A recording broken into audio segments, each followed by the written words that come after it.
What's going on, guys? This is going to be called Encouragement with Ethan. I'm going to spend a little bit of time in just encouraging whoever's watching videos these days, because today the world is void of love and people that speak positive energy. I'm about to go to the gym because, as you can tell, I've been putting on a little bit of weight, so I'm going to go out there and start to get the gains. And today's going to be a really good push workout. But before I do that, I hope your day's been good. So here's what the encouragement is for today. So today I'm going to be talking about toxicity, right? How do you, because there's this whole theme of like removing toxic friends, right? Let's talk about toxicity within ourselves first, right? So I want to not blame other people. I want to blame and look at myself first before I start to put the blame on the world, right? So it says this in the Bible: before you point out this the little splinter of wood in someone's eye, make sure you move the plank that's out of your own eye, right? So meaning that we have our own problems that we have to face, right? So thinking about this, let's see how we might be toxic in our own lives.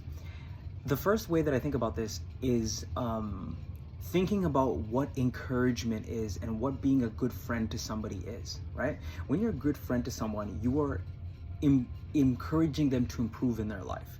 You want them to be a better person. You want them to get rid of bad habits. You want the success of their life, right? You want the betterment of this person, right? So that means that whatever action that they're taking, whether they're going to become an engineer, whether they're starting a new business, whether they're starting a new program, whether they're starting a new project, that you want to be the voice in their life to say, hey, you know what?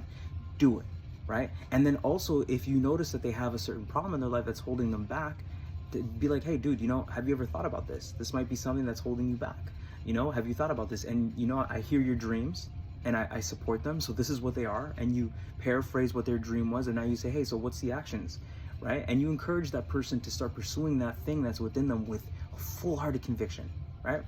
Now, the problem for me that I'm seeing is sometimes there is no possibility for you to be a good friend to someone, and that's something that you have to also be aware of, right? I'll give you an example.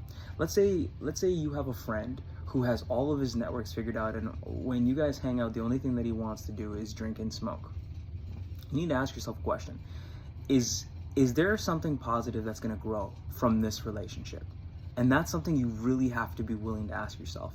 Is there something that I can grow from this relationship? Is there conversations of positive merit where we're discussing matters of grave importance? And this is so important, guys, because small talk is cheap, but if you can't have conversations about spirituality, world times, conflicting viewpoints, politics, into debates on faith, debates on ethics, debates on scientific discovery, if you can't have conversations like that with certain friend groups, and you can't question people's trains of thought and challenge the way that they think and improve each other, iron sharpening iron, then are you even in the right friend groups to begin with? This was a big problem for me when I was younger, where I was always going and meeting people and being in friend groups where there was no benefit. Not only did these people not really even want to hang out with me, but we would always do deliberate, degenerate activities when we did hang out. And now, as I'm maturing and I have the right type of people around me now, I can look back at those earlier years and realize that I was looking for friendship in a place where friendship couldn't exist, right? Let me give you guys an example. My passion, everything that I do, is based off of personal fitness, health, and just health-related work. I'll show you an example. Like, all I have, right, are just books related to fitness. There's one on Pagani's book on deliverance, right? Everything I do is related to some type of fitness. This is what I love to do, right? That's my passion, right? This is what I feel that God has called me to be. So wherever I'm at, my goal, and here I got my workout equipment, and there's a ton more. I got my day 47 push-up stuff there. I'm not the best personal trainer, but what I love to do is fitness. That is my passion, right? I believe that that's where I'm called to be, right? And that could change in years later, but that also means that my interest is in helping people. Here's my foam roll on the side, by the way. But yeah, my interest is, by the way, I just want to show you a little ball that I sit on. Better than a chair. Anyways, going back to the video. My interest is in personal fitness. How I want to talk to you, how I want to help you, how I even want to change people's lives is in the realm of fitness, right? Fitness is my thing. I want to talk about nutrition. I want to talk about health. I want to talk about what you're doing. So if you see me and you stop me on the road, you're gonna be like, oh dude, yo, isn't that Perseverance? Yo, isn't that Ethan? Yo, and if we do talk, the first thing I'm gonna ask you is, oh yeah, what's up? When's the last time you've been to the gym? How's your health been? You know, because that's just who I am, right? But if you have people in your life who they have an expertise in something and they're not willing to share that expertise with you, or they're not really even willing to encourage you on your path, the question is do you need that person in your life to begin with? And are you the right person, right? So the people in my circle know that I adamantly focus on health and fitness. I take my friends to the gym. I give my friends free programs. I give my friends great advice. I film my friends, right? I show them their form. I give them encouragement. It's because this is what I want. I want to see my friends be the best that they can be in the fitness space.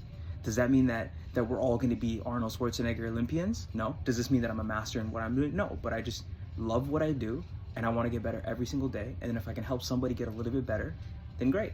You know, because I believe a world where people are at least between 10 to 18% body fat, that they can run, that they can lift their body weight, that they can do 10 pull-ups, 50 push-ups, 60 push-ups. If they can do multiple different ranges of motion, that we're living in a world that is able to defend itself and help itself, right? And a more confident world, right? And that's what I believe in. And I needed that, you know? So I'm sharing with you my stories, right? But this is just the story of a personal trainer. There might be some nurses out there, some doctors out there, some dental hygienists out there, right? You might be studying electrical work, you know, plumbing, HVAC, you know, engineering work. You know, you could be in any field. If you're looking around you and you don't have people that are pouring into you using their expertise to make your life better, you need to ask yourself if those people really value you to give you that information to begin with. And dude, it kind of sucks. It sucks having to look in the mirror and realize, you know what, I don't got great people around me. It sucks, trust me. It's a slap in the face. It's a slap in the face. But let me tell you this, go to your knees in prayer and ask God to give you the strength to handle being alone, and ask God to help you be a blessing to other people, right? As you serve other people with the skills, talent, the knowledge, and the wisdom that you have, people that need your help are going to show up.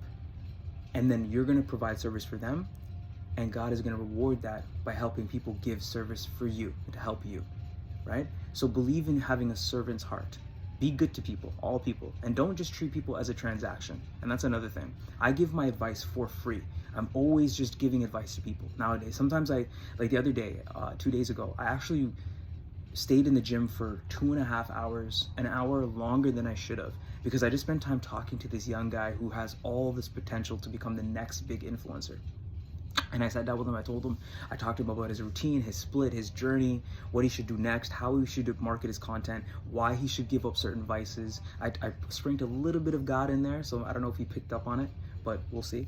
The seed's been planted, and I left that conversation, right? So the moral of this video is how to spot a toxic person is to not be a toxic person. And that's number one, right? The second thing is understand the energy of your friendship. Where does it go? Do you guys do degenerate activities when you hang out? Is that the only thing you could do? Or do you guys do other concepts, right? Do you do other activities? Do you guys discuss life in depth? And if you can't do that, if you can't have conversations about what ethics mean, what loves mean, what, you know, philosophy, debating each other, you know, whether it's law, whether it's practicality, whether it's politics, whether it's all of these things, if you can't have conversations like that with the person around you, and you can't challenge each other to think critically, you're in the wrong group. You're in the wrong environment, just straight up, right? So hopefully this video helps you out. This is some encouragement today, guys, giving you some insight on choosing the right people and being the right people for others. These days, we're so selfish where we think that everything is about us, right? And I think that that's a wrong perspective to have. I think the perspective should be give to others, smile when you see other people succeed, right? When I see somebody smiling and doing better than me in the bench or wherever, you know, pull-ups, chin-ups, better form, I acknowledge it. And I say, dude, you're going to be great one day, right? And then I keep it pushing because he's going to be great, but I know I am too. And that's why I'm in the gym putting as much work as I'm putting in, right? No one's success is going to stop me from me being great. And that's the same thing for you, right? So with that, be blessed. Today's Ethan encouragement moment is about toxicity and not being toxic people, asking for forgiveness for all the people that I've been toxic to in the past. If that's you, please forgive me.